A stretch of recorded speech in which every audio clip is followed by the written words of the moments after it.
जय माता दी। जय मां कामाख्या। कामाख्ये वरदे देवी नीलपर्वतवासिनी त्वं देवी जगत माता योनि मुद्रे नमस्तुते। कामाख्ये काम संपन्ने कामेश्वरी हर प्रिये कामनां देहि मे नित्यं कामेश्वरी नमस्तुते। कामदे काम रूपस्ते सुमगे सुरसेविते करोमि दर्शन देव्यं सर्वकामार्थ। Devraja trust Satyavani channel. सुबह और शाम की पूजा करते समय मनुष्य को किन किन बातों का ध्यान रखना चाहिए? ब्रह्म मुहूर्त में क्यों उठना चाहिए और सूर्यास्त के समय पे क्यों नहीं सोना चाहिए? ब्रह्म मुहूर्त में उठ करके भगवान की पूजन अर्चन करने का बहुत बड़ा महत्व होता है। तो दिन और रात का मिलन एक सुबह होता है और दिन और रात का मिलन एक शाम को होता है। हमारे शास्त्रों में लिखा हुआ है, बड़े बुजुर्ग भी कह करके गए हैं कि दिन और रात का जब मिलन होता है उस समय पर ईश्वर आराधना करना चाहिए।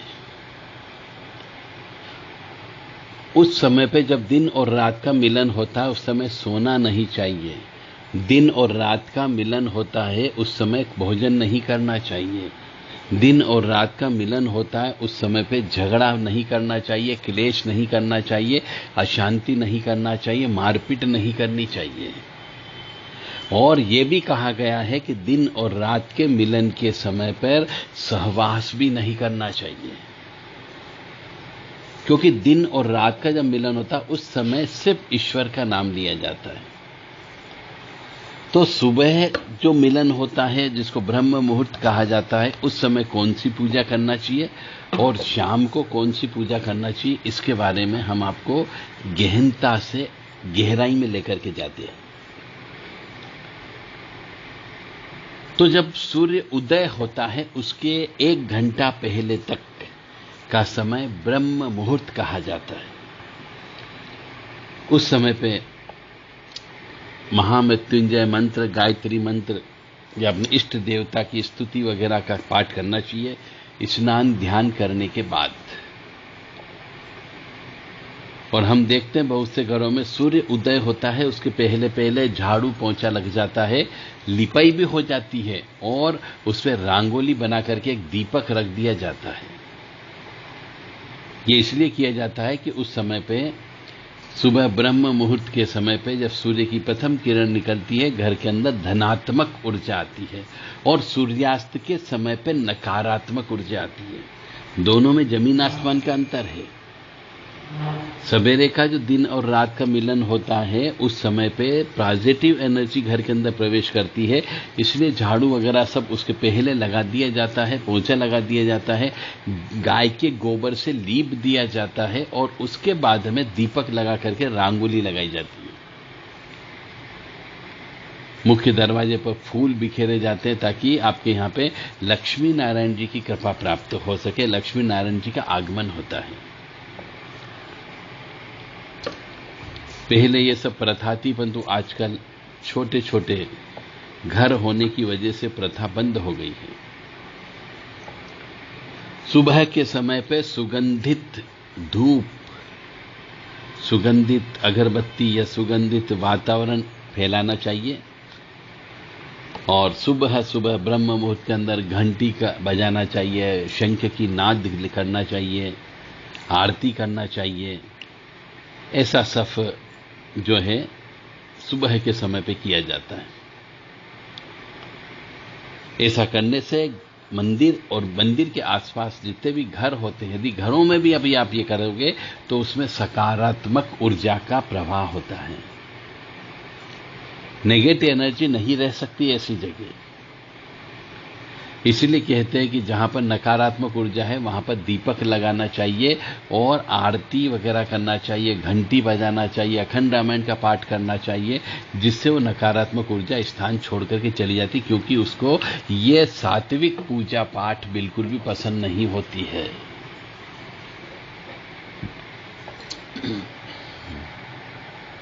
और ऐसे भी कहा जाता है कि दिन का आरंभ जो है देवी देवताओं की आराधना से करना चाहिए, स्तुति से करना चाहिए, कवच से करना चाहिए, दुर्गा कवच का पाठ करना चाहिए, सब दुर्गा सप्तश्लोकी का पाठ करना चाहिए, कुंजी का स्तोत्र का पाठ करना चाहिए। यदि आप शिव जी के इष्ट हैं तो आपको शिव जी से संबंधित बहुत से स्तुतियां हैं, मंत्र हैं, उनका जप करना चाहिए। हमारे बड़े बुजुर्ग कहा करते थे कि जो व्यक्ति ब्रह्म मुहूर्त में उठ करके देवी देवताओं का नाम लेता है उसका दिन भर बहुत अच्छे से जाता है। और सुबह के समय में देवी शक्तियां बहुत बलवान होती है, इसलिए उस समय जितना ज्यादा आप जप तप कर सकें, हवन कर सकें, उतना आपको फायदा होगा। बहुत से मनुष्य, साधक मनुष्यों को देखा है कि वो ब्रह्म मुहूर्त में उठ करके स्नान ध्यान करने के बाद में जब तक सूर्य उदय होता है तब तक अपनी पूरी पूजा संपूर्ण कर चुके होते हैं। और कुछ साधक लोग ऐसे भी देखे हैं जो सूर्य उदय होने के भी बाद उठते हैं। ऐसे मनुष्यों की साधनाएं पूरी नहीं होती है, न कोई सिद्धि प्राप्त होती है और न ही उन्हें कोई धन की ज्यादा विशेष प्राप्ति होती है। इसलिए साधक मनुष्य को सूर्य उदय के पहले ब्रह्म मुहूर्त में उठ करके स्नान ध्यान करके सूर्य उदय हो उसके 1 घंटा पहले अपने आसन पर बैठ जाना चाहिए। सूर्य सुबह के समय पे देवी शक्तियां बलवान होती और शाम के समय पे आसुरी शक्तियां बलवान होती। इसलिए कहते हैं कि शाम के वक्त में दहलीज पर खड़े नहीं रहना चाहिए, शाम के वक्त में दहलीज पर खड़े होकर के जल नहीं पीना चाहिए, शाम के वक्त में दहलीज पर खड़े होकर के मतलब गोधूली बेला के समय पे चाय दूध या सफेद चीज का भक्षण नहीं करना चाहिए। शाम के समय पे दहलीज पर बैठ करके अपनी माता बहनों को अपने दूध, अपने स्तन से दूध नहीं पिलाना चाहिए। और सूर्यास्त के समय पे भोजन नहीं करना चाहिए, सूर्यास्त के समय पे झगड़ा नहीं करना चाहिए, सूर्यास्त के समय पे झाड़ू भी नहीं लगाना चाहिए, क्योंकि ये आसुरी प्रवृत्तियों वाला समय होता है। और इस समय पे जो मनुष्य घर के अंदर उजाला करके रखता है, दीपक लगाता है, उसके यहाँ पे आसुरी शक्तियां नहीं आती, क्योंकि उस समय पे आसुरी शक्तियां प्रबल होती है, देवत्व शक्तियां कमजोर होती है। इसलिए उस समय पे देवताओं का गुणगान करना चाहिए, स्तुति का पाठ करना चाहिए।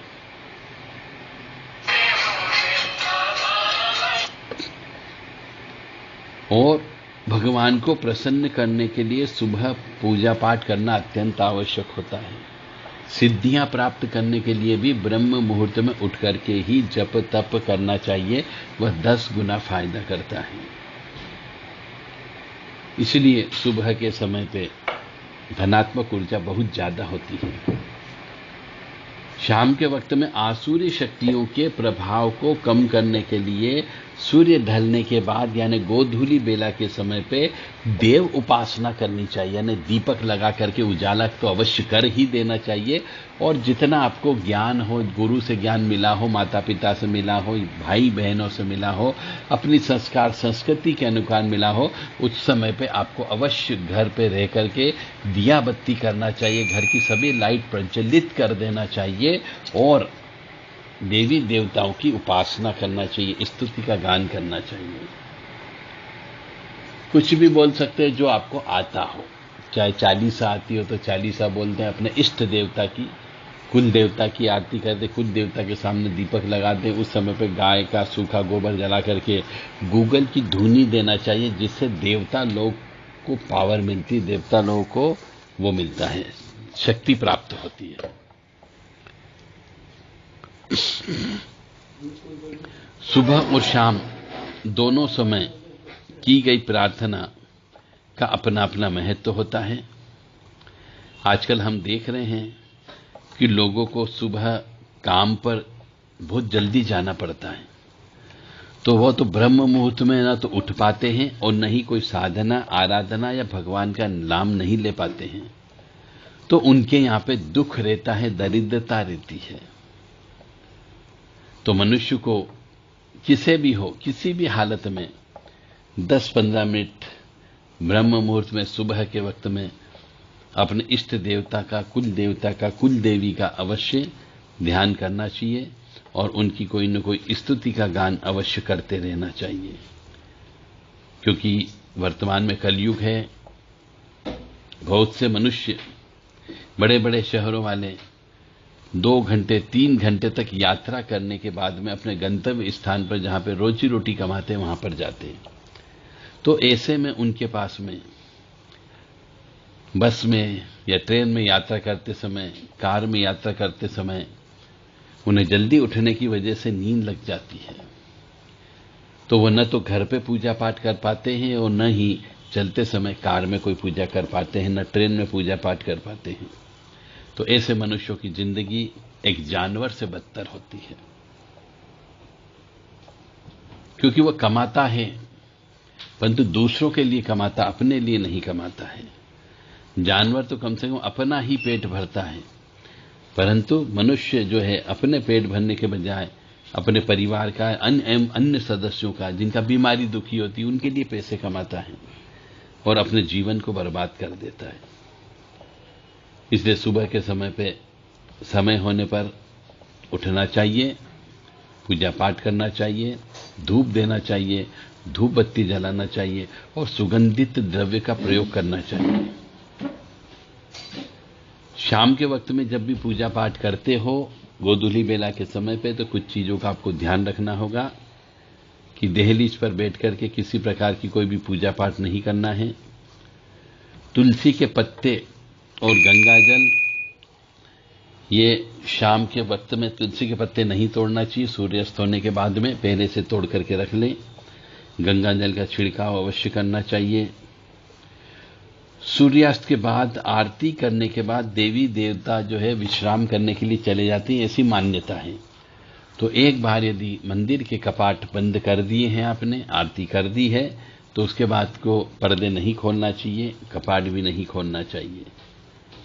और जब कपाट बंद हो जाता है तो घंटी भी नहीं बजना चाहिए और न ही शंख बजना चाहिए। सूर्य अस्त होने के बाद में पेड़ पौधे के पत्ते, डगाल वगैरह नहीं तोड़ना चाहिए, अन्यथा इससे पाप लगता है। और पूजा के लिए जो भी फल, फूल, पत्ते चाहिए, वह सब सूर्य अस्त न हो उसके पहले पहले आपको तोड़ करके रख लेना चाहिए।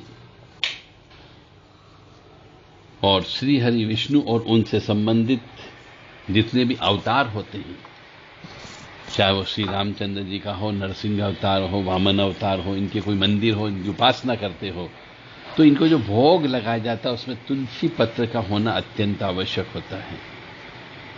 हनुमान जी भी रुद्र अवतार कहलाते हैं, परंतु चूंकि राम जी के सेवक हैं इसलिए उनको भी तुलसी पत्र के बिना भोग नहीं लगाया जाता है। भोग लगाने के बाद 5 मिनट या 10 मिनट के बाद में भोग उठा लेना चाहिए। भोग वहीं पर ही पड़े नहीं रहने देना चाहिए। और मंदिर के अंदर आरती होने के बाद में देवी देवता के ऊपर जितने भी आभूषण होते हैं उन आभूषणों को उतार देना चाहिए। फूल यदि है, फूल माला है, तो फूल माला को भी उतार देना चाहिए और उसके बाद में कपाट बंद करना चाहिए। सवेरे सवेरे जैसे ही थोड़ा थोड़ा उदय होता है, दिन निकलने लगता है, जिसको भोर फटना बोलते हैं, उस समय पे सूर्यनारायण भगवान की पूजा करना चाहिए, गायत्री मंत्र का जप करना चाहिए।